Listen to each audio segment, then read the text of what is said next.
Partamos de una pregunta sencilla. ¿Por qué hace falta consagrar en la Constitución la militarización de la seguridad pública si no vivimos en un régimen militar? Regresemos después algunos años.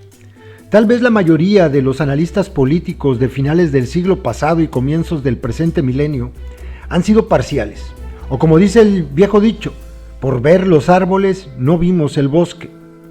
Debajo de las pugnas entre estatistas y privatizadores, populistas y neoliberales, derechistas e izquierdistas, la verdadera batalla por el poder en los sótanos del viejo sistema de partido único primero y en los de la alternancia después, se dio entre los civiles y los militares, como si la revolución de 1910 nunca hubiera terminado. Las preguntas, por más temor que despierten, son entonces obligatorias. La transición del año 2000 fue también un reacomodo de los factores reales de poder lógico e inercial si recordamos la ruptura que siguió del levantamiento zapatista y el asesinato de Luis Donaldo Colosio, y si recordamos además que en 1996 Ernesto Zedillo solicitó a la Suprema Corte de Justicia la jurisprudencia necesaria para empezar a militarizar tareas de seguridad pública, naciendo la Policía Federal Preventiva. Vayamos más allá con estas preguntas al tiempo que revisamos nuestra historia reciente.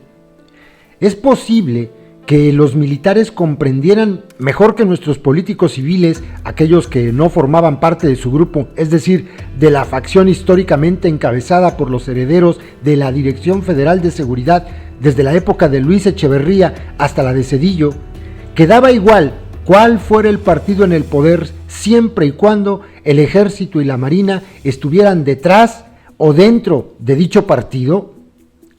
¿La elección de cambio de siglo no habría sido entonces también una victoria de los militares? Si analizamos cómo y cuánto ha crecido el poder, la influencia y los intereses del Ejército y de la Marina durante los últimos 18 años, la respuesta a estas preguntas resultan evidentes.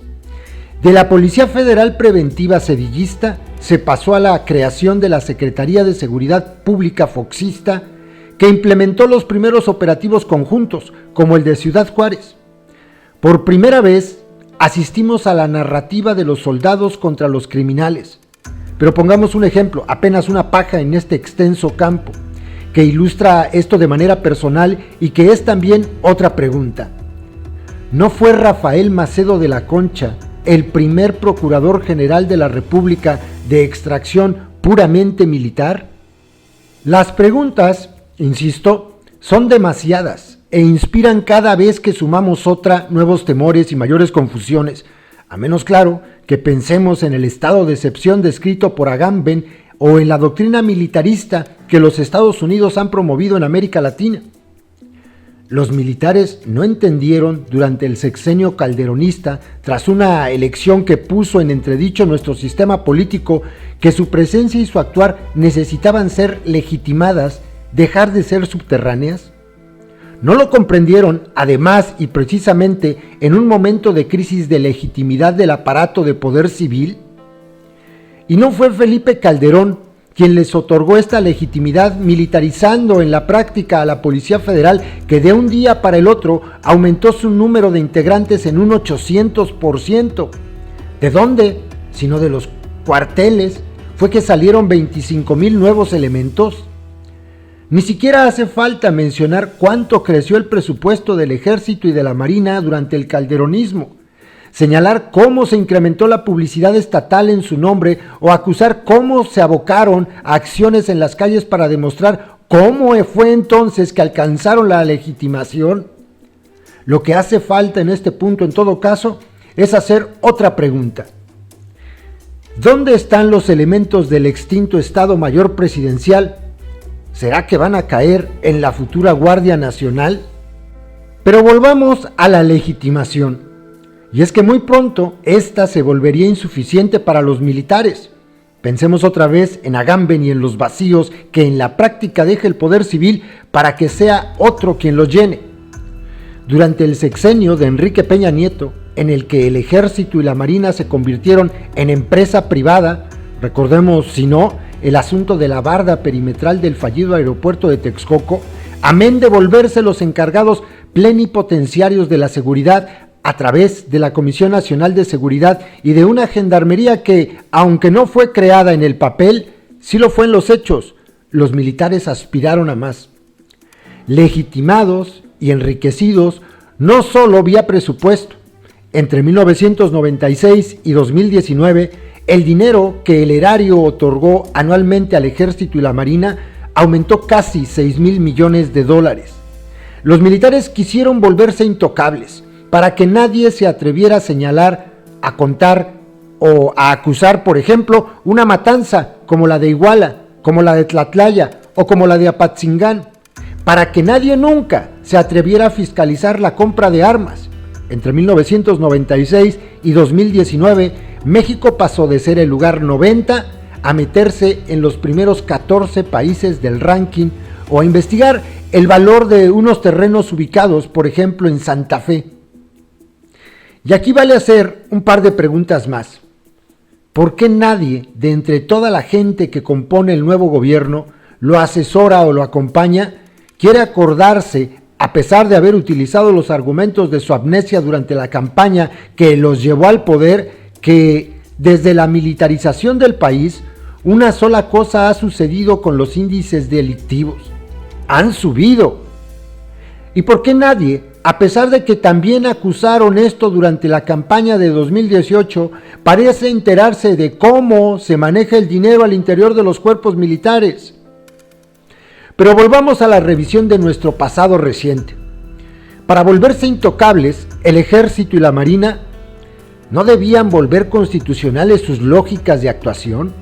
Es decir, ¿no debían aspirar a que su quehacer fuera legalizado? Como todo mexicano sabe, aquello que entra en la Constitución solo sale de esta cuando ya no es necesario. Esto era entonces lo que debían conseguir los militares, y por eso fue esto lo que intentaron hacer durante los últimos meses del sexenio peñista. De no haber sido por la Suprema Corte de Justicia de la Nación, este objetivo también lo hubieran alcanzado.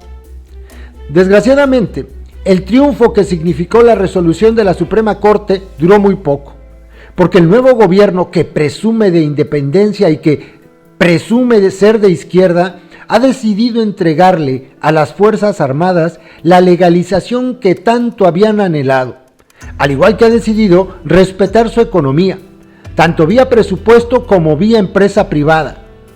¿O no es esto lo que significa la Guardia Nacional y la operación del aeropuerto de Santa Lucía, por poner otra vez un par de ejemplos?